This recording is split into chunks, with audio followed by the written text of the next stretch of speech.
Ernakulam മാടവനയിൽ bus മറിഞ്ഞ അപകടം. ബസ്സിനടിയിൽ കുടുങ്ങിയ ഇടുക്കി സ്വദേശിയായ ബൈക്ക് യാത്രികൻ മരിച്ചു.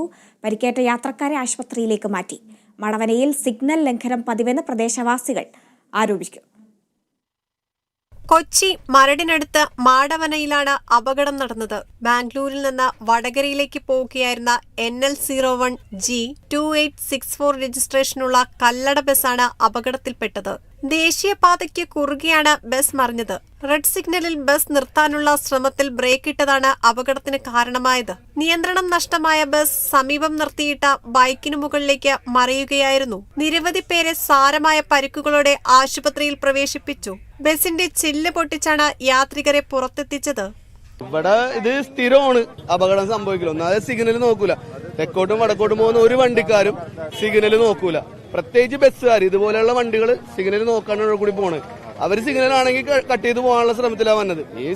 ഇത് സിഗ്നലിൽ ചവിട്ടിയാണ്. അവൻ അവിടെ നിന്ന് വന്ന് സിഗ്നൽ കണ്ടപ്പോൾ ഒറ്റ ചവിട്ടി വണ്ടി നിന്നില്ല. വണ്ടിയുടെ പഴക്കങ്ങളും വണ്ടിയുടെ പ്രശ്നവും കൊണ്ടൊക്കെ തന്നെ എനിക്ക് നിൽക്കാൻ വണ്ടി നിന്നില്ല.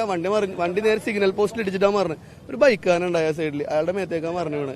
7 വണ്ടി ഒരുമിച്ച് ഇടിച്ചിട്ടുണ്ട് ഇവിടെ. ബസ് ഇതേപോലെ ഒരു KSRTC രാത്രി വന്ന് ഇടിച്ചിട്ട് സിഗ്നലിൽ. ഇവിടെ ഈ സിഗ്നല് ഒന്നാമത് ബസ്സുകാർ സിഗ്നൽ നോക്കൂല. ബസ്സുകാർ പ്രത്യേകിച്ചിട്ട് ഇങ്ങനെയുള്ള ബസ്സുകാർ ഇവിടെ നിൽക്കുന്ന ആൾക്കാരെ നടക്കുന്ന ആൾക്കാരെ നോട്ടൊന്നുമില്ല. അമ്മാര് അവിടെ റെഡ് സിഗ്നലാണ് കടന്നു പോകും. അതീവ ഗുരുതരാവസ്ഥയിൽ ആശുപത്രിയിൽ എത്തിച്ച ബൈക്ക് യാത്രികൻ മരണത്തിന് കീഴടങ്ങുകയായിരുന്നു. ഏറെ നേരം സ്ഥലത്ത് ഗതാഗതം തടസ്സപ്പെട്ടു. ക്രെയിൻ ഉപയോഗിച്ച് ബസ് മാറ്റിയതിനു ശേഷം ഗതാഗതം പുനഃസ്ഥാപിച്ചു. Kerala vision news, Kochi.